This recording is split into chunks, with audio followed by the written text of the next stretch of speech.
Subscribe करें हमारा YouTube channel, bell icon को क्लिक करना ना भूलें, जिससे आगे आने वाले सभी यूट्यूब अपडेट्स, वीडियोस, नोटिफिकेशंस आपको मिलते रहें।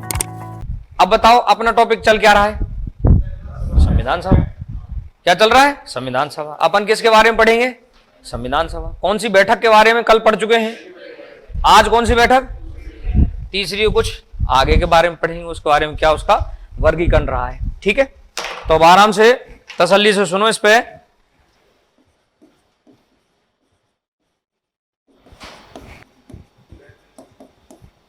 आप तो आराम से पहले एक बार रिपीट कर लो कल वाला, है ना, और फिर थोड़ा सा जितने आगे का अपना प्रोसेस बैठेगा। पहली बैठक में कितने सदस्य उपस्थित हुए? 207। अस्थायी अध्यक्ष कौन बना? डॉक्टर सच्चिदानंद सिन्हा। नाम का प्रस्ताव किसने रखा था? जेबी कृपलानी ने। जेबी कृपलानी ने। और इस बैठक में कितनी महिला सदस्य उपस्थित रही? 10। कितनी थी? 10। कुल संविधान सभा में कितनी थी? 15। हस्ताक्षर कितनी महिलाओं ने किए थे? 8। कितने? 8। इस बैठक में राजस्थान से किसने हिस्सा लिया? अजमेर मेरवाड़ा से सदस्य थे मुकुट बिहारी लाल भार्गव। उन्होंने क्या लिया? हिस्सा लिया। एक व्यक्ति की डेथ हो गई थी जो बंगाल से चुना गया था, उसका नाम था प्रसन्न देव रैकोट। प्रसन्न देव रैकोट। उसकी मृत्यु पर शोक संवेदना प्रकट की गई थी। इसी बैठक में हम जितने भी हमें शुभकामना संदेश मिले थे विदेशों से, उनको हमारे अध्यक्ष ने, जो अस्थायी अध्यक्ष है, उसने पढ़ के सुनाया था। और एक इस बैठक में अस्थायी मतलब मनोनीत उपसभापति चुना गया था, जिसका नाम है फ्रैंक एंथोनी। आगे चलकर के इसका पद बदल जाता है उपाध्यक्ष में। कितने बनाने की बात होती है? 5। बनते कितने हैं? 2। एक का नाम है बीटी कृष्णामाचारी और एक का नाम है एच.सी. मुखर्जी। एच.सी. मुखर्जी। अब 1 मिनट आराम से पहले इसका वर्गीकरण देखो, फिर आगे की तरफ बढ़ेंगे। मैं दूसरी और तीसरी बैठक का वर्गीकरण बता रहा हूं। बहुत सी किताबों में दूसरी बैठक 11 दिसंबर को दर्शाई हुई है। कब दर्शाई हुई है? 11। लेकिन कुछ अभी लोकसभा के जो प्रमाणिक तथ्य हैं, वो तथ्य ये कहते हैं कि दूसरी बैठक कितने दिसंबर को हुई है? 10 दिसंबर। और ईयर कौन सा है? 1946। 10 दिसंबर 1946 संविधान सभा की। पहले एक बार सुन लो आराम से। और कौन सी बैठक है भाई बताइए? दूसरी बैठक। अब इस दूसरी बैठक में हुआ क्या? हमने एक शब्द लिखा स्थायी और आगे क्या लिखा? अध्यक्ष के निर्वाचन की प्रक्रिया को क्या किया गया? तय किया गया। स्थायी अध्यक्ष के निर्वाचन की प्रक्रिया को क्या किया गया? तय किया गया। कौन सी बैठक है? दूसरी। कितने दिसंबर को हो रही है? और दूसरा इसमें काम यह किया, एक 16 सदस्यों की 16 सदस्यीय क्या बनाई गई? समिति। और इस समिति का नाम है नियम संचालन एवं प्रक्रिया समिति। एवं प्रक्रिया समिति। और ध्यान रखिए, इसको शॉर्ट में नियम समिति भी कहा गया है। क्या कहा गया है? नियम। कितने सदस्य इसमें? 16। एक अध्यक्ष है इसमें, और इसके अतिरिक्त कितने और मेंबर हैं इसमें? 15 सदस्य। तो टोटल कितने हुए? 16। और ये जो अध्यक्ष है ना, अध्यक्ष, ये वो व्यक्ति बनेगा जो संविधान सभा का कैसा अध्यक्ष बनेगा? स्थायी। तो अगर मैं स्थायी अध्यक्ष की बात करूं तो स्थायी अध्यक्ष का सेंस किससे लिया जा रहा है? डॉक्टर राजेंद्र प्रसाद। दोबारा देखो, कितने दिसंबर की घटना है? 10 दिसंबर। दूसरी बैठक है और इस बैठक में 2 काम किए जा रहे हैं। पहला एक काम तो यह है कि एक स्थायी अध्यक्ष बनाएंगे। अस्थायी तो हम 9 तारीख को बना चुके हैं, डॉक्टर सच्चिदानंद सिन्हा को। अब बनाएंगे हम कैसा अध्यक्ष? स्थायी। और स्थायी अध्यक्ष के किसकी प्रक्रिया को तय करेंगे? निर्वाचन। मतलब उसका चुनाव किस तरीके से होगा, उसको कैसे चुनेंगे संविधान सभा के लोग, ये सारी बात कौन सी बैठक में पूरी की जा रही है? दूसरी। और फिर हमने क्या किया कि इस पूरे संविधान सभा के लिए क्या बनाए जाएंगे? नियम बनाए जाएंगे। और उस नियम को बनाने के लिए एक समिति बनेगी, जिसको हम किस नाम से जानेंगे? नियम समिति के नाम से। भाई आ रही है बात समझ में? पूरी संविधान सभा के लिए क्या बनेंगे? नियम। उसको हम किस नाम से जानेंगे? नियम समिति। देखो मैं बोल रहा हूं, कल भी मैंने बोला था, आज बोल रहा हूं।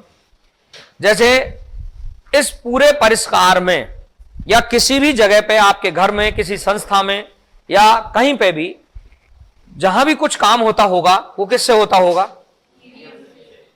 फिर उसका क्या करना होगा? संचालन। और उसके लिए क्या बनानी है? प्रक्रिया। जैसे आप घर में हमेशा, जैसे आपके फादर हैं, उनके साथ आप बहुत कंफर्ट जोन में बात कर सकते हैं, लेकिन अति कंफर्ट जोन में बात करने की आपको अनुमति नहीं है क्या? कंफर्ट जोन का मतलब है आप हंस के बात कर लीजिए, हंसी ठा के चल रहे हैं, ठीक है वहां तक, लेकिन ऐसा नहीं होगा कंधे पर हाथ रख के और यार क्या हालचाल है। ये नियम नहीं है और ना ही ये प्रक्रिया है। आप मेरी बात समझ रहे हो ना? मेरी बात, जैसे मैं अगर आपसे कहूं कि एक अध्यक्ष है, अध्यक्ष की कुर्सी आप लोग देखते ही हो, है ना, आता रहता है ना, लोकसभा का अध्यक्ष है। अब ये नियम से चलती है लोकसभा। अब कौन कहां बैठेगा ये लगभग तय कर रखा है। ऐसा नहीं है पहली बार लोकसभा का मेंबर बना और प्रधानमंत्री के बगल में आके बैठ जाए और हाथ रख दे कंधे पे और क्या हालचाल है। ये ना तो क्या है और ना ही ऐसे, और ये प्रक्रिया के विरुद्ध है, प्रक्रिया के विरुद्ध है। अब इसको कंट्रोल कौन करेगा? पीठासीन अधिकारी, लोकसभा का अध्यक्ष। अब देखो आप यहीं से शब्द को समझते चलो, हमको कैसा अध्यक्ष बनाना है। इसके लिए दूसरी बैठक में सारी प्रक्रिया तय कर ली है और ये आगे तीसरी बैठक जो हम करेंगे कितने दिसंबर को? अरे कितने दिसंबर को? इसमें स्थायी अध्यक्ष कौन बना दिया जाएगा? डॉक्टर राजेंद्र प्रसाद।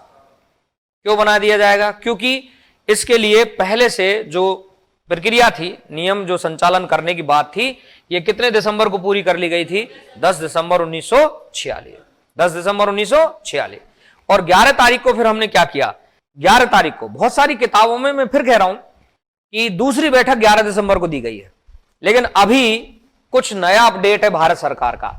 जो संविधान सभा की डिबेट्स हैं उनका नया अपडेट है और उन नए अपडेट के आधार पर यह तय हो रहा है कि दूसरी बैठक कितने तारीख को हुई थी और तीसरी बैठक। और इसमें विवाद को बचाने के लिए कुछ लोग, भाई ठीक है नहीं दूसरी हुई है तीसरी हुई है, क्या हुआ है, तो फिर क्या कर देते हैं? अगली बैठक, अगली बैठक, अगली बैठक। मेरी बात आ रही समझ में?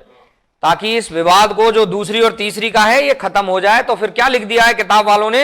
अगली बैठक। अभी जो नई रिसेंट अच्छी किताब आएंगी उन्होंने क्या लिख दिया है? अगली बैठक। लेकिन अब हमको चूंकि पढ़नी है, पढ़ानी भी है, इसलिए व्यवहारिक रूप से बताना है।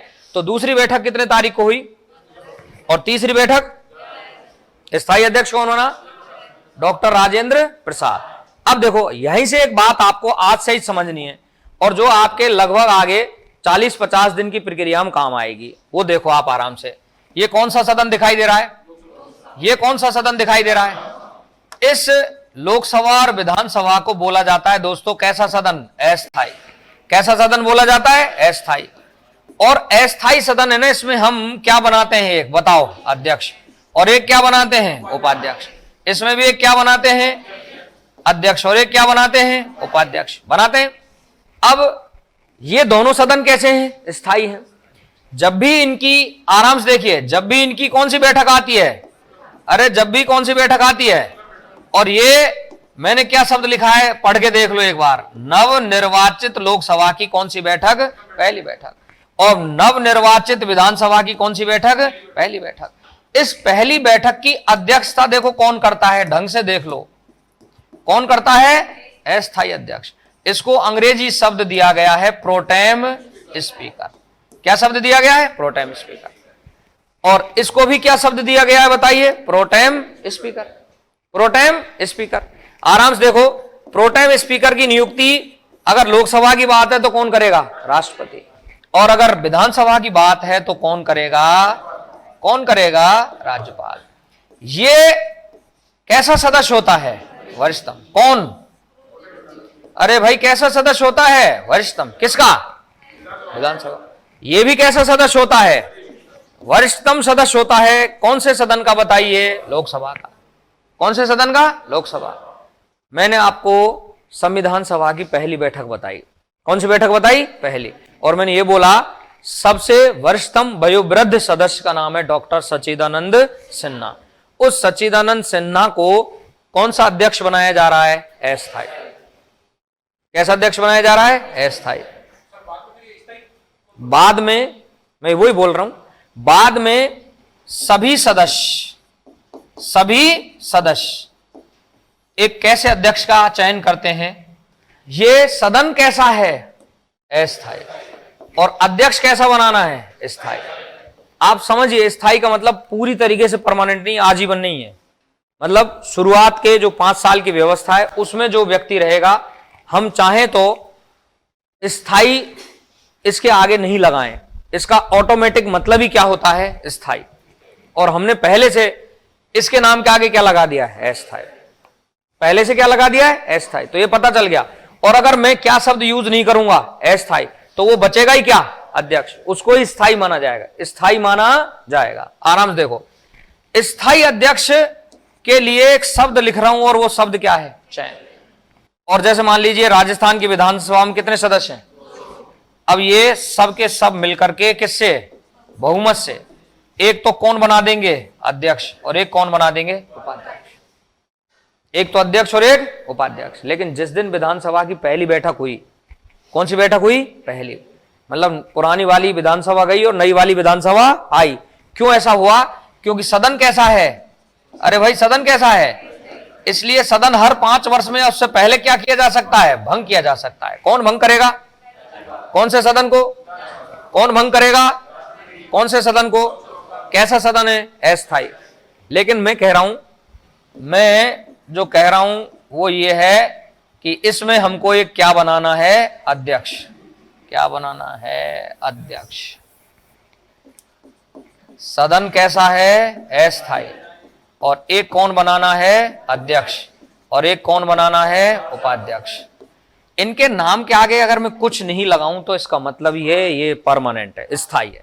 और जो अस्थायी होगा उसके नाम के आगे पहले से क्या लगाना पड़ेगा, अस्थायी। क्या लगाना पड़ेगा, अस्थायी। एक चीज जो आप संविधान सभा के सिमिलर समझ रहे हो वो ये है कि शुरुआत वाले टाइम में, फर्स्ट टाइम में कैसे अध्यक्ष को बनाया जाता है, अस्थायी। शुरुआत वाले फर्स्ट टाइम में कैसे अध्यक्ष को बनाया जाता है, अस्थायी, और बाद में कैसा हो जाता है, स्थायी। बाद में कैसा हो जाता है, स्थायी। और अब जो संविधान सभा है उसमें भी यही बोल रहा हूं मैं कि पहली और दूसरी बैठक के साथ तो अस्थायी शब्द चल गया, डॉक्टर सच्चिदानंद सिन्हा, और तीसरी बैठक कब हुई, तीसरी कब हुई, 11 दिसंबर 1946, और वहां स्थायी अध्यक्ष कौन बना दिया गया। अब आज भी आप देख लो, पहले भी मैं बोला, आज भी बोल रहा हूं, अभी बोल रहा हूं, हमेशा दोनों सदनों में जो नियम संचालन और प्रक्रिया होती है वो हमेशा और हमेशा किसके नियंत्रण में होती है, अध्यक्ष के। किसके नियंत्रण में होती है, अध्यक्ष। आप चाहें तो इसको ऐसे भी देख सकते हैं, एक सदन लोकसभा होता है संसद में, और एक सदन इसमें जो पीठासीन होता है उसको क्या बोलते हैं, अध्यक्ष, और इसमें जो पीठासीन होता है उसको क्या बोलते हैं, पदेन सभापति। ऐसा ही एक सदन राज्य में है, कौन सा, विधानसभा, और एक सदन है कौन सा, विधान परिषद। इसमें कौन होता है, अध्यक्ष। इसमें सिर्फ क्या लिखते हैं, सभापति। ये जो चारों वर्ड हैं ये पीठासीन अधिकारी हैं। कैसे अधिकारी हैं, पीठासीन। एक अध्यक्ष, सभापति, अध्यक्ष और पदेन सभापति, ये संसद के पीठासीन है, और ये विधानमंडल के पीठासीन है। पीठासीन का मतलब हेड। और इन चारों लोगों के साथ ही क्या चलेगा, और एवं आज भी इन चार लोगों के साथ चलती है। और उस समय किसके साथ चल रही है, बताओ फटाफट। इस नियम संचालन और प्रक्रिया समिति का अध्यक्ष वो बनेगा जो स्थायी अध्यक्ष होगा। कौन सी सभा का, संविधान सभा का। और स्थायी अध्यक्ष कौन बनाए गए थे, डॉक्टर राजेंद्र प्रसाद। तो ऐसे बोल दूं, डॉक्टर राजेंद्र प्रसाद के नियंत्रण में कितनी सदस्यीय समिति का गठन किया गया, और उस समिति का नाम क्या है, नियम संचालन एवं प्रक्रिया समिति, या जिसे कौन सी समिति भी बोला जाता है, नियम समिति भी बोला जाता है। नोट करो। जहां अपन कंटिन्यू कर रहे थे वहीं आगे लिखिए। संविधान सभा की दूसरी बैठक 10 दिसंबर 1946। इसके अंतर्गत स्थायी अध्यक्ष के निर्वाचन की प्रक्रिया को तय किया गया तथा 16 सदस्यीय नियम संचालन एवं प्रक्रिया समिति का गठन किया गया। कितने सदस्य, 16 सदस्यीय नियम संचालन एवं प्रक्रिया समिति का गठन किया गया। इसका अध्यक्ष डॉक्टर राजेंद्र प्रसाद को बनाया गया। कौन सी समिति का, इसका अध्यक्ष कौन बनाया गया, डॉक्टर राजेंद्र प्रसाद। कंटिन्यू। आगे ये परंपरा विकसित हुई कि नियम समिति का अध्यक्ष सदन का पीठासीन होगा। नियम समिति का अध्यक्ष सदन का कौन होगा? पीठासीन होगा। थोड़ी क्लास धीमे इसलिए चला रखी है ताकि ये आपके दिमाग में शब्द आ जाएं। जो नॉन आर्ट्स के बच्चे हैं, नॉन आर्ट्स साइड के बच्चे हैं, जैसे कॉमर्स का है, कोई बीएससी वाला है, मैं वही तो बता रहा हूं ना। इतनी देर से पीठासीन ही तो बताया था। बताओ भाई, पीठासीन 4। ये कौन? अध्यक्ष। ये कौन? ये कौन? और ये पदेन। इनसे मिलकर के क्या बनती है भारत में? और इनसे मिलकर के क्या बनता है? विधान मंडल। विधान मंडल। ये 4 जो हेड हैं ये पीठासीन है। 4 हेड क्या हैं? पीठासीन है। भाई यहां तक इसलिए बात अगर आप समझ में आएगी तो आपके सिलेबस में कौन कौन भी है बताओ? आपके सिलेबस में, आपके सिलेबस में, आपके सिलेबस में मजेदार बात यह है कि उपराष्ट्रपति भी सिलेबस में है। पदेन सभापति कौन होता है? उपराष्ट्रपति। अब धीरे धीरे इन शब्दों से परिचित होते जाओ। लगभग 50-60% प्रक्रिया इन शब्दों के आसपास चलेगी। 50-60% प्रक्रिया इन शब्दों के आसपास चलेगी। मैं हूं ओम बिड़ला। ओम बिड़ला। तुम सब लोकसभा के सदस्य हो। अब मान लीजिए कोई हनुमान बेनीवाल जी है, कोई केजरीवाल की पार्टी का है, कोई ममता बनर्जी की पार्टी का है, कोई सपा का है, कोई बीजेपी का है, कोई दूसरा है। अब सब अपनी बात कहना चाहते हो तुम, पर मैं तो जब समय दूंगा तभी दूंगा। और कितने मिनट का दूंगा? 3 मिनट का, 2 मिनट का, 5 मिनट का। अब ये जितने भी लोग आते हैं सांसद बनकर के, एमपी बनकर के, ये आप ध्यान रखिए, व्यवहारिक जीवन ज्यादा जीते हैं, सैद्धांतिक जीवन कम जीते हैं। अब ये 3-4 वो लिखवा के लाते हैं पन्ने में, मतलब क्या बोलना है। अब मान लीजिए कोई राजस्थान का सांसद है, उसको राजस्थान में जैसे अभी हमारे यहां थोड़ी सी अव्यवस्था हुई पेपरों को लेकर के, इसको लेकर के सरकार की बुराई करनी है, खिंचाई करनी है, तो वो फिर जब भी बोलेगा तो वो एक आधी मिनट तो वो सोचने में ही लगा देता है कि माननीय पीठासीन अध्यक्ष महोदय, माननीय सभापति महोदय, ऐसे बोलता है, वो लगा देता है। फिर वो पन्ना टटोलता है कि बात क्या बोलनी है। इतने में बगल वाले हाय हाय करने लग जाते हैं, फिर वो भूल जाता है, फिर उनकी तरफ उनके जवाब देने लग जाता है, मूल मुद्दा गायब है। अब मैं एक हेडफोन से लगा के, मैं ओम बिड़ला हूं, हेडफोन से लगा के माननीय सांसद बैठिए, माननीय सांसद बैठिए, और सांसद उछल उछल के अपनी बात रख रहा है। तो फिर जब मैं क्या बनाऊंगा उसके लिए? पहले आपको रोकूंगा नियम से, क्योंकि मैं ही रोक सकता हूं नियम से, और कोई रोक नहीं सकता, क्योंकि वो तो आपका सदस्य, आपके बराबर का सदस्य है। लेकिन मैं हूं तो सदस्य, लेकिन मेरी पदवी आपसे बड़ी है। तो फिर जब मैं रोकूंगा, फिर भी नहीं रुकोगे तो मैं सदन से निष्कासित कर दूंगा, फिर भी नहीं रुकोगे तो मैं कुछ और दूसरे प्रोसीजर को अपनाऊंगा। तो फिर बताइए, पूरा सदन किससे चलता है? नियम से। सुबह 11 बजे आना है, ये मैं सबको सूचना दूंगा, तुमको नहीं आना है, मैं सदन के लिए बोल रहा हूं। तुमको तो सुबह 7 बजे 8 बजे जो आ रहे हो उसी समय आना है। समझ में आ रही है बात मेरी? अब आप इस बात को देखिए कि ये सब किससे चल रहा है? नियम से। तो इन शब्दों को थोड़ा थोड़ा सा दिमाग में रखिए, और ये जब शब्द आपके दिमाग में आने लगेंगे, जैसे अभी उस बच्चे ने पूछा कि साहब पीठासीन क्या है? पीठासीन का मतलब है हेड। पीठासीन का मतलब हेड, और हेड एक ही होता है, ध्यान रखो आप। लोकसभा में लोकसभा का अध्यक्ष, राज्यसभा में पदेन, और पदेन सभापति का मतलब कौन? उपराष्ट्रपति। और यहां कौन? अध्यक्ष सीपी जोशी जी, सीपी। और हमारे यहां कौन सा सदन नहीं है, लेकिन जिन राज्यों में है वहां इसको क्या बोलेंगे? सभापति। तो फिर संविधान सभा की बात कर रहे हैं। किसकी बात कर रहे हैं? संविधान सभा। जरा ऐसे सोच के देखा करो कभी कभी, विधान सभा, संविधान सभा, लोक सभा, राज्य सभा, सारी सभाई सभाएं। विधान परिषद, परिषद का मतलब जहां लोग इकट्ठे हों, काउंसिल, जहां बैठ करके लोग अपनी बात रख सकें, शासन निर्माण के लिए कार्य कर सकें, उन सदन, उनको सदन बोला जाता है। जैसे आपके घर में मान लीजिए 3-4 कमरे हैं, तो एक कमरा आपका लोकसभा हो गया, एक कमरा आपका राज्यसभा हो गया, और जहां आपके घर में सब लोग बैठ करके जहां खाना वाना खाते हैं उसको आप चाहें तो संयुक्त हॉल बोल सकते हैं, सेंट्रल हॉल बोल सकते हैं। तो ऐसे ही पार्लियामेंट के जो हिस्से हैं उनको अलग अलग नामों से जाना जाता है।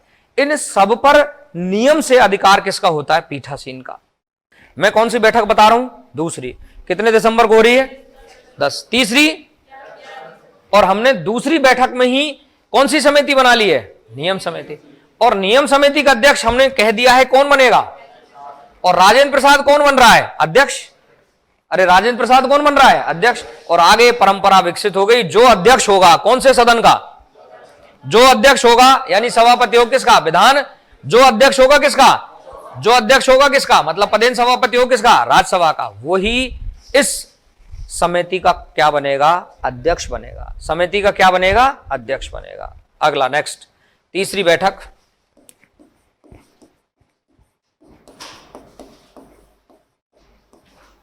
ग्यारह दिसंबर 1946। चाहे तो आप लिखें और चाहे तो ना लिखें। स्थायी अध्यक्ष डॉक्टर राजेंद्र प्रसाद, डॉक्टर राजेंद्र प्रसाद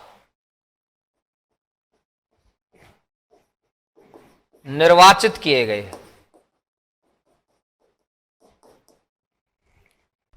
लिखिएगा अगली लाइन। इस बैठक के अंतर्गत संविधान सभा के संचालन की प्रक्रिया को तय किया गया। संविधान सभा के संचालन की प्रक्रिया को तय किया गया। नेक्स्ट, चतुर्थ बैठक 13 दिसंबर 1946। चतुर्थ बैठक 13 दिसंबर 1946। जवाहरलाल नेहरू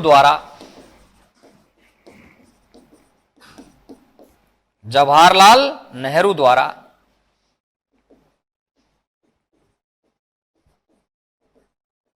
पुरुषोत्तम दास टंडन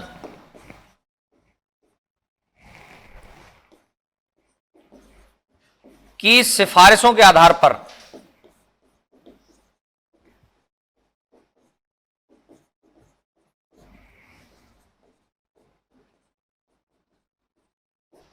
उद्देश्य प्रस्ताव, पुरुषोत्तम दास टंडन की सिफारिशों के आधार पर उद्देश्य प्रस्ताव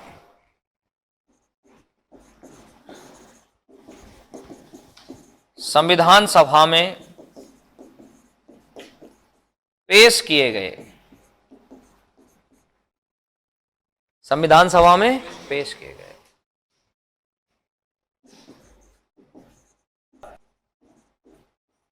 एम.आर. जयकर के विरोध के कारण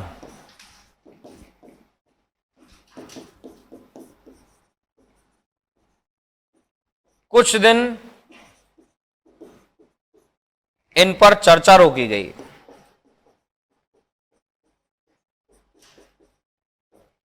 कुछ दिन इन पर क्या रोकी गई? चर्चा रोकी गई।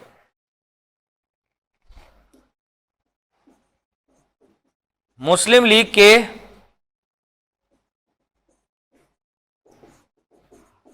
संविधान सभा में शामिल होने के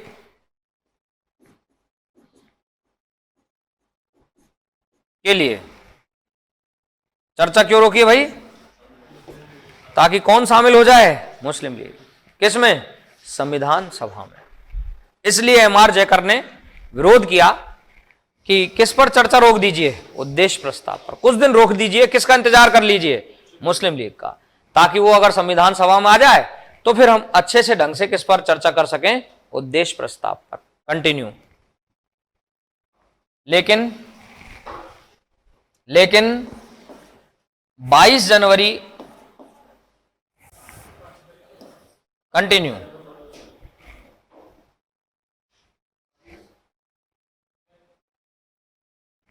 अच्छा,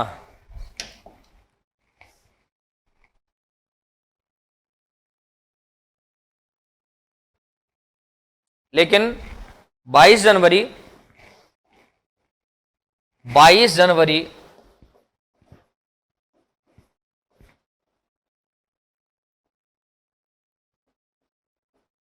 1947 को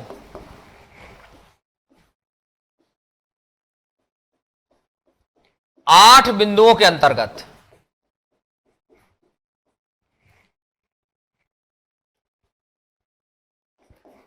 इन्हें संविधान सभा ने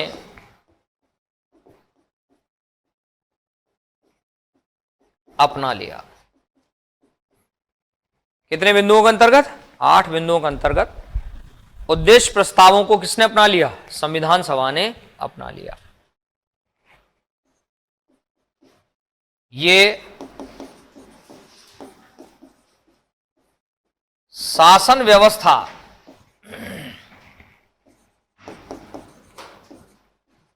का मूल आधार माने गए हैं। ध्यान से सुन लीजिए, शासन व्यवस्था का कैसा आधार माने गए हैं? मूल आधार माने गए हैं। भारत लोकतंत्र, गणतंत्र,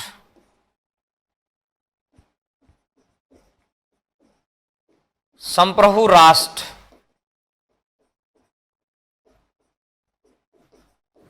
की श्रेणी में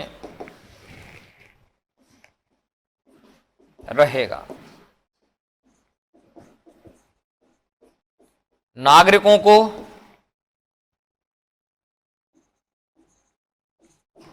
अधिकार, सामाजिक न्याय,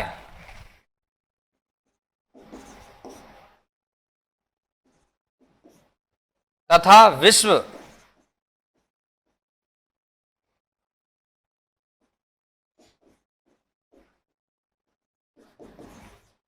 शांति एवं कल्याण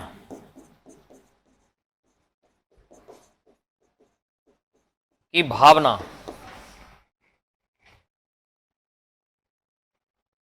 विश्व शांति एवं कल्याण की भावना का प्रतिपादन करेगा। प्रतिपादन करेगा।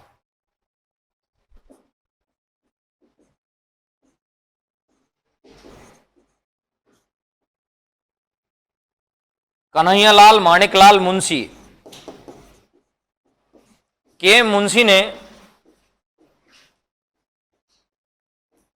उद्देश्य प्रस्तावों को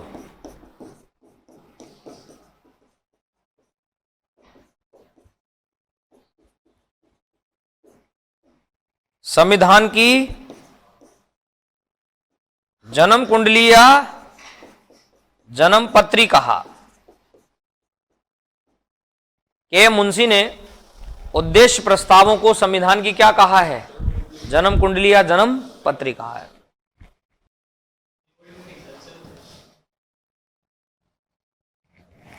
क्या कह रहे हो?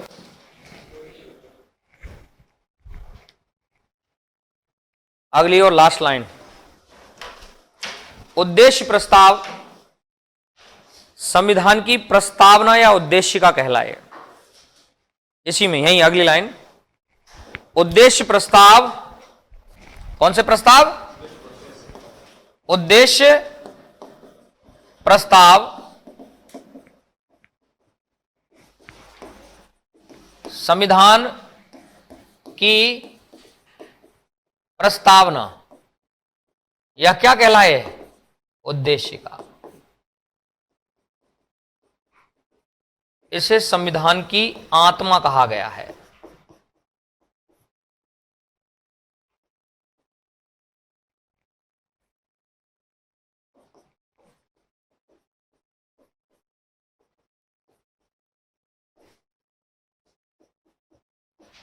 क्या कहा गया है? आत्मा। यदि पूरा संविधान शरीर है तो प्रस्तावना या उद्देशिका उसकी क्या है? आत्मा है। और ये प्रस्तावना या उद्देशिका आप जानते हैं किसके उद्देश्य प्रस्तावों पर आधारित है? जवाहरलाल नेहरू। और जवाहरलाल नेहरू ने जो उद्देश्य प्रस्ताव रखे वो कितने तारीख को रखे थे? अरे यार बोलो तो सही। 13 दिसंबर 1946 ये उद्देश्य प्रस्ताव रख दिए। समर्थन किसने किया? पुरुषोत्तम दास टंडन ने। इसने सिफारिश की और सिफारिशों के आधार पर नेहरू ने यानी जवाहरलाल नेहरू ने कौन से प्रस्ताव रख दिए? उद्देश्य प्रस्ताव। एक व्यक्ति है जिसका नाम है एम.आर. जयकर। ये इसलिए कहता है कि कुछ दिन इन पर चर्चा रोक लो, अभी चर्चा मत करो, क्योंकि अभी संविधान सभा में कौन शामिल नहीं हुई है? मुस्लिम लीग शामिल नहीं हुए, उसका इंतजार कर लो। लेकिन जब ये पक्का पता हो गया कि मुस्लिम लीग संविधान सभा में शामिल नहीं होगी, तो फिर अंत में क्या किया? अंत में यह हुआ कि इसे 8 बिंदुओं के अंतर्गत संविधान सभा ने मंजूरी दे दी, यानी अपना लिया। और कितने जनवरी को अपना लिया? 22 जनवरी 1947। 22 जनवरी 1947। अब इस उद्देश्य प्रस्ताव में रखा क्या? उद्देश्य प्रस्ताव में रखा क्या? तो इसमें क्या रखा? देखो एक शब्द आ रहा दिखाई दे रहा है आपको, क्या रखा है? गणतंत्र, लोकतंत्र। आपको एक शब्द दिखाई दे रहा है संप्रभु राष्ट्र, नागरिकों के अधिकार, सामाजिक और आर्थिक न्याय और विश्व शांति एवं कल्याण की भावना का प्रतिपादन कौन करेगा? भारत। कौन करेगा? भारत। अब हम हमारे सिलेबस में जो पढ़ेंगे वो किसके बारे में बात करेंगे? देख लो जरा यार आप, हम किसके बारे में बात करेंगे? और प्रस्तावना को क्या बोला जाता है? प्रीएम्बल बोलते हैं, अंग्रेजी में क्या बोलते हैं? प्रीएम्बल बोलते हैं। और ये प्रीएम्बल संविधान की क्या कहलाती है? आत्मा। ये किसके उद्देश्य प्रस्तावों पर आधारित है? नेहरू के। और नेहरू का मतलब है जवाहरलाल नेहरू के उद्देश्य प्रस्तावों पर आधारित है, जो संविधान सभा ने कब अपना लिए थे? अरे भाई कब अपना लिए थे? 22/1/1947 को अपना लिए थे। क्लियर बात? अब आप देखो इसको थोड़ा सा हम जब आगे बढ़कर के पढ़ाएंगे, तो जिस दिन हम लोग प्रस्तावना की बात करेंगे तो इसकी और जो डिटेल है पूरी, अभी कर तो सकते हैं प्रस्तावना की बात, लेकिन अभी यहाँ कोई ऑथेंटिक यानी कोई बहुत बड़ा मुद्दा नहीं हो पाएगा, बल्कि ये जो हम ट्रैक पे जिस पे हम बात कर रहे हैं वो ट्रैक थोड़ा हट जाएगा और फिर वो बात किसकी तरफ चली जाएगी? प्रस्तावना की तरफ। और हमारे सिलेबस में है अलग से, हम भारत के लोग, हम भारत को संपूर्ण प्रभुत्व संपन्न, समाजवादी, पंथ निरपेक्ष, लोकतांत्रिक गणराज्य बनाने के लिए तथा इसके समस्त नागरिकों को सामाजिक, आर्थिक, राजनीतिक न्याय, विचार, अभिव्यक्ति, विश्वास और धर्म और उपासना की स्वतंत्रता देने के लिए। तो ये जितने भी लगभग वर्ड जो आ रहे हैं, ये वर्ड किस में रखे गए हैं? उद्देश्य प्रस्ताव में। और ये उद्देश्य प्रस्ताव भारत के शासन की व्यवस्था का कैसा आधार माना गया है? मूल आधार। कैसा आधार माना गया है? और प्रस्तावना में ये वर्ड जो मैंने यहां लिखे, लगभग वर्ड आपको किसमें दिखाई देते हैं? प्रस्तावना या उद्देशिका में दिखाई देते हैं। इसकी हम लोग चर्चा करेंगे अलग से, लेकिन आप समझिए कन्हैयालाल माणिक्यलाल मुंशी इन उद्देश्य प्रस्तावों को संविधान की क्या कहता है? बताइए भाई, क्या कहता है? जन्म कुंडली। देखिए आप, जब हम पैदा होते हैं, दुनिया में आते हैं, तो उसके कुछ एक समय के बाद, साल 6 महीने 2 साल के बाद हमारी जन्म पत्री बनती है, जन्म कुंडली बनती है। और उसमें जो बनाने वाले लोग हैं वो लिख देते हैं कि ये आगे भविष्य में इस तरीके की घटनाएं इसके साथ घट सकती हैं, ऐसा वो लिख देते हैं उसमें। तो फिर इसका मतलब भविष्य का क्या लगाया जा रहा है? अनुमान। भविष्य का क्या लगाया जा रहा है? अनुमान। और अब यहां जो सेंस निकाला जा रहा है वो ये है कि हमने इस उद्देश्य प्रस्ताव में इतनी अच्छी बातें रख दी हैं जो शासन का क्या है? मूल आधार है। और आज भी आप देखिए यही मूल आधार भारत में, आज भी भारत में जनता के किसकी बात करते हैं? कल्याण की। मैं और आप सब क्या चाहते हैं? शांति चाहते हैं। हम में से कोई ऐसा व्यक्ति नहीं है जो अशांति चाहता हो। अगर मैं राष्ट्र के तौर पर भी बात करूं तो राष्ट्र भी क्या चाहता है? शांति चाहता है। यूक्रेन और रशिया में क्या फैली हुई है? अशांति। अशांति में विकास नहीं है, अशांति में विकास नहीं है। विकास किसमें होता है? शांति में। आप घर से आइए, किसी से झगड़ा कर लीजिए, आपका पढ़ने मन नहीं लगेगा। और आप अगर कूल माइंड होकर के पहले से आपके सारे फंडे क्लियर हैं कि मुझे आज ये करना है, ये पूछना है, ये नहीं पूछना है, और आप आते ही अगर यहाँ किसी से क्या हो जाए? झगड़ा, अशांति हो जाए, तो फिर प्रस्तावना अपनी जगह पे है और शासन अपनी जगह पे और आप अपनी जगह पे हो। और जो दूसरा आदमी आपसे मान लीजिए ज्यादा शक्तिशाली है, तो वो फिर पूरा भूगोल और पूरा ही अर्थव्यवस्था और पूरी ही राजनीतिक व्यवस्था सब बिगाड़ देगा। इसलिए जब भी लगे तो शांति से काम निपटा देना चाहिए। निपटाने का मतलब झगड़ा नहीं, निपटाने का मतलब आपस में सुलह, आपस में सॉल्यूशन। और अगर सॉल्यूशन होगा तो सबका क्या होगा? कल्याण होगा। और हम जयपुर इसलिए आए हैं ताकि हमारा क्या हो जाए? कल्याण हो जाए, ताकि हमको क्या मिल जाए? न्याय मिल जाए। अब देखो ये सामाजिक न्याय है, अगर नौकरी मिल गई, अगर क्या मिल गई, नौकरी, कौन सा न्याय है, सामाजिक न्याय। आर्थिक न्याय भी इसमें शामिल है, पैसा मिलेगा सर हर महीने, वो कौन सा न्याय है, आर्थिक न्याय। वरना फिर दो, मतलब हाँ दो चीजें हैं, एक रोजगार, दूसरा बेरोजगार। कौन अच्छा है, बेरोजगार अच्छा है। पीछे से आवाज आ रही है। अब गंदा शराब तो नहीं दूंगा मैं तुझे, क्योंकि विद्यार्थी है मेरा, लेकिन हमेशा ध्यान रखिए अच्छा क्या होता है, रोजगार। आप इसलिए इतना सुबह से शाम तक बैठ रहे हैं, दोपहर तक बैठ रहे हैं, भूखे प्यासे बैठ रहे हैं, ताकि अरे पीढ़ी नहीं, तुम्हारा ही जीवन सेफ हो जाए थोड़ा।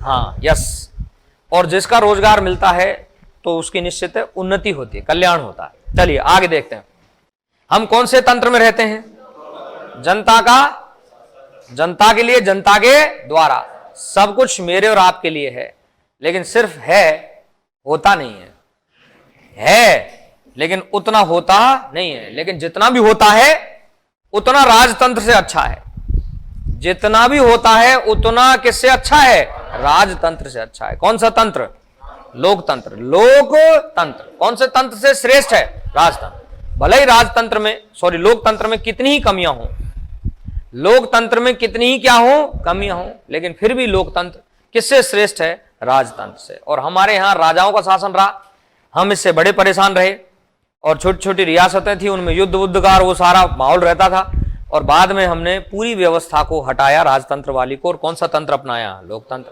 भारत का राष्ट्रपति, भारत का राष्ट्रपति निर्वाचित होगा, कैसा होगा, निर्वाचित, वंशानुगत नहीं होगा। और राजतंत्र किस पर चलता है, वंश परंपरा पर, वंश परंपरा पर। और लोकतंत्र किस पर चलता है, चुनाव, चुनाव, निर्वाचन पर। तो भारत का राष्ट्रपति कैसा होगा, निर्वाचित। और भारत आंतरिक और बाह्य रूप से किसी अन्य देश के अधीन नहीं होगा, आंतरिक रूप से भी अधीन नहीं होंगे और बाह्य रूप से भी किसी के अधीन नहीं होंगे। अपने शासन की नीतियों को चलाने के लिए हम कैसे होंगे, स्वतंत्र होंगे। उस शब्द को किस शब्द से जाना जाएगा, संप्रभु। तो भारत एक ऐसा देश है, संप्रभु। हम कौन सी शासन व्यवस्था में रह रहे हैं, लोकतंत्र। कैसी शासन व्यवस्था भी है, गणतंत्र। किसकी स्थिति हमारे पास, कैसा न्याय है, सामाजिक। इस सामाजिक न्याय में आर्थिक और राजनीतिक न्याय भी शामिल है, आर्थिक और राजनीतिक न्याय भी शामिल है। और हम किसकी कामना करते हैं, विश्व शांति और कल्याण की भावना।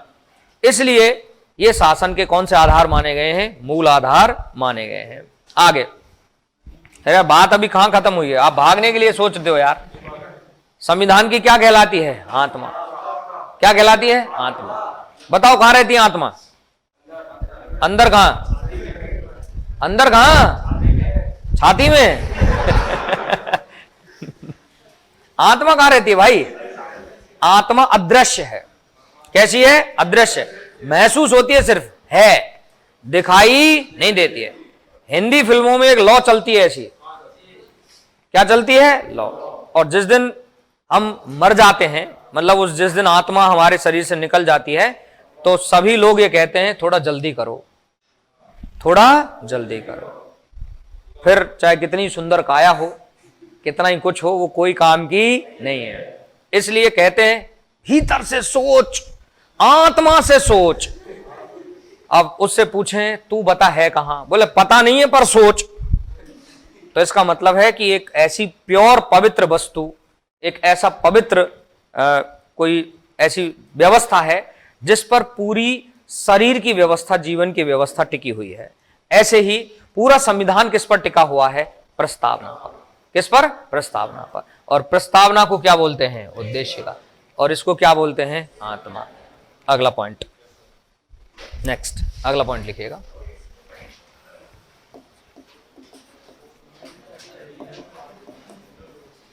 संविधान निर्माण के लिए संविधान सभा ने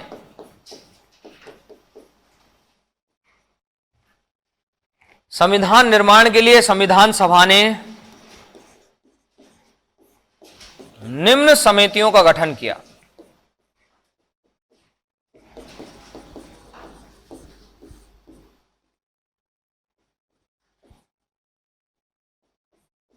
निम्न समितियों का क्या किया, गठन किया।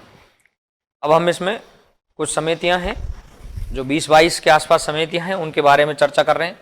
संविधान निर्माण के लिए संविधान सभा ने निम्न समितियों का क्या किया, गठन किया।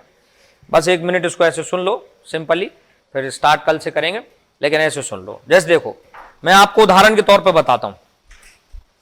कोई भी एक समिति है, किसी प्रकरण को लेकर के बनाई गई है।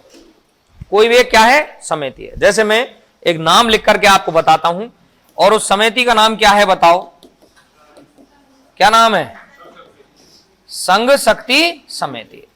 अब देखो, इसको बोलते हैं union power committee, union power committee. अब इसका अध्यक्ष जो बनेगा वो कौन बनेगा, जवाहरलाल नेहरू। कौन बनेगा, जवाहरलाल नेहरू। दोबारा से सुन भी रहे हो या थोड़ा सीरियस ले लो यार। हाँ, संविधान निर्माण के लिए संविधान सभा बहुत सारी क्या बनाएगी, समितियां। अब ये समितियां क्या करेंगी, अपने अपने क्षेत्र में, जिस क्षेत्र में इनका गठन किया गया है, जिस क्षेत्र को लेकर के इनका गठन किया है, जो कार्य इनको सौंपा है, जो कार्य इनको सौंपा है, किसको सौंपा है, समितियों को, वो सारे कार्य जो सौंपे गए हैं उनको ये समिति संपन्न करेगी। और ये अपनी रिपोर्ट बार बार लिखने की आवश्यकता नहीं है। कैसे, अध्यक्ष को, और स्थायी अध्यक्ष का, स्थायी हटा भी दो तो आप अध्यक्ष भी बोलेंगे तब भी चलेगा।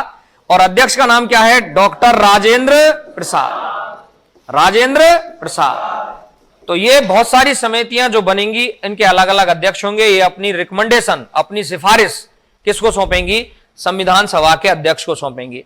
अध्यक्ष का मतलब क्या है, पीठासीन। ये सब अपनी समिति, अपनी रिपोर्ट सौंप देंगी।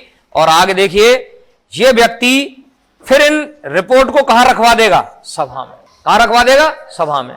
और सभा में कुछ सदस्य इस रिपोर्ट के किस में बोलेंगे, पक्ष में, और कुछ सदस्य इस रिपोर्ट के किस में बोलेंगे, विपक्ष में। और अंत में इस सभी बात में क्या किया जाएगा, और समन्वय के आधार पर क्या प्राप्त कर ली जाएगी, सहमति। क्या प्राप्त कर ली जाएगी, सहमति। हमेशा ध्यान रखिएगा, भारत की संविधान सभा में वोटिंग नहीं हुई थी। क्या नहीं हुई थी, वोटिंग। अगर वोटिंग होती तो सारे वोट कांग्रेस के पक्ष में ही जाते, क्योंकि बहुमत किसका था, कांग्रेस का था। बहुमत किसका था, कांग्रेस। तो आप ध्यान रखें, कांग्रेस के बहुमत से भारत का संविधान नहीं बनाया गया है। भारत का संविधान नहीं बनाया गया है। भारत के संविधान को बनाने में सभा ने व्यवहारिक दृष्टिकोण अपनाया, और किसी भी रिपोर्ट पर जब संविधान सभा में पक्ष विपक्ष के मामले होते थे तो उनमें अंत तक क्या बनाई जाता था, समन्वय, कोऑर्डिनेशन बनाया जाता था, सहमति बनाई जाती थी। और उस सहमति और समन्वय के आधार पर फिर उस बात को क्या किया जाता था, लिखा जाता था। आधे कुछ बोल रहे हैं, आधे कुछ बोल रहे हैं, या 3/4 कुछ बोल रहे हैं, 1/4 कुछ बोल रहे हैं। क्लियर। इनकी ज्यादातर मेजोरिटी है, इन्होंने कहा ऐसा होना चाहिए, तो ये भी कह रहे हैं कि साहब ऐसा नहीं होना चाहिए, हमको तकलीफ होगी। अगर ऐसा किया तो आगे चल के इसके परिणाम गलत होंगे। तो फिर पक्ष और क्या आ गया, विपक्ष। तो जो पीठासीन होगा वो कोशिश ये करेगा इनको संतुष्ट कर ले जो विरोध कर रहे हैं। भाई क्यों विरोध कर रहे हो, ये पॉइंट है, भाई उत्तर दो इसका। ये पॉइंट बोल रहा है, इसका उत्तर दो। ये पॉइंट बोल रहा है, इसका उत्तर दो। फिर जब दोनों में लगभग क्या बन जाएगी, सहमति, कोऑर्डिनेशन बन जाएगा, तब उसको क्या कर दिया जाएगा, लिखवा दिया जाएगा। तब उसको क्या कर दिया जाएगा, लिखवा दिया जाएगा। तो ये संविधान सभा में बहुत सारी समितियां आएंगी। जैसे एक समिति का नाम अभी बोला मैंने, क्या बोला, क्या बोला, संघ शक्ति समिति। तो संघ शक्ति समिति किसको शक्तिशाली बनाने को लिए रिपोर्ट करेगी, संघ को। संघ का मतलब होता है यूनियन, केंद्र। यूनियन का मतलब क्या होता है, केंद्र। तो फिर भारत में शक्तिशाली कौन है, केंद्र है। कौन है, केंद्र है। और जिस शासन व्यवस्था में क्या कमजोर होता है, केंद्र कमजोर होता है, तो आप मानिए वो शासन व्यवस्था बहुत मजबूत व्यवस्था नहीं होती है।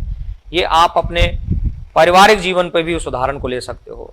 जिन घरों में यूनियन है, मेजॉरिटी है, संगठन है, उनमें शक्ति होती है। इसलिए हम प्राचीन समय से पढ़ते हैं, जो कहानियां पढ़ते हैं ना, union is strength, union is strength. संगठन में क्या होती है, शक्ति होती है। एक कहानी पढ़ी थी ना आपने, वो लकड़ी के गट्ठर वाली। वो जब सब जुड़ जाते हैं तो फिर टूटता नहीं है, और फिर अकेली अकेली लकड़ी को क्या किया जा सकता है, तोड़ा जा सकता है। तो ये समिति किसको लेकर के रिपोर्ट करेगी, किसको लेकर के रिपोर्ट करेगी, संघ शक्ति को। अब बताइए, कुछ लोग तो इसके किस में बोलेंगे, कुछ सब लोग क्या कहेंगे, यार बिल्कुल सही बात है, संघ मजबूत होना चाहिए। लेकिन कुछ क्या कहेंगे, इतना भी मजबूत नहीं होना चाहिए कि संघ निरंकुश हो जाए, इतना भी मजबूत नहीं होना चाहिए कि संघ सरकार या संघीय व्यवस्था कैसी हो जाए, निरंकुश हो जाए, जो नागरिकों के अधिकारों का हनन कर ले, नागरिकों के अधिकारों का क्या कर ले, हनन कर ले। अब जो लोग आपत्ति उठा रहे हैं संघ के शक्तिशाली होने पर, उनको कभी भी वोट से नहीं दबाया है। उनसे कहा कि भाई ठीक है, आप अपनी जगह पे बिल्कुल सही हो, आप अपनी जगह पे बिल्कुल सही हो कि निरंकुश हो सकता है, लेकिन आपको घबराने की आवश्यकता नहीं है। हमने सुप्रीम कोर्ट बना दिया है। हमने क्या बना दिया है, सुप्रीम कोर्ट। वो किसकी समीक्षा करेगा, संघ के कार्यों की क्या करेगा, समीक्षा करेगा। अगर अनुकूल होंगे लागू रहेंगे, प्रतिकूल होंगे तो रद्द कर दिए जाएंगे। इसलिए जो लोग कह रहे हैं कि संघ उतना शक्तिशाली नहीं हो, निरंकुश नहीं हो जाए, उनकी अपनी बात जायज है, सही है, लेकिन इस बात में भी कोई गुंजाइश नहीं है कि सुप्रीम कोर्ट हमने स्वतंत्र और निष्पक्ष बनाया है, वो सभी के लिए, संविधान के हित के लिए, नागरिकों के हित के लिए काम करेगा। इसलिए चिंता की आवश्यकता नहीं है। और इस बात पर अंत में क्या हो जाता है, और सहमति, और लिख दिया जाता है। इसलिए वहीं से, तब से लेकर के आज तक भारत में, भारत का जो संविधान है वो किसकी ओर झुका हुआ है, संघ की ओर। किसकी ओर झुका हुआ है, और मैं दो सरकार आपको पढ़ाऊंगा साहब, एक यूनियन गवर्नमेंट और एक स्टेट गवर्नमेंट, एक यूनियन गवर्नमेंट और स्टेट गवर्नमेंट, एक यूनियन गवर्नमेंट और स्टेट गवर्नमेंट। अब कोई सवाल हो पूछ लो।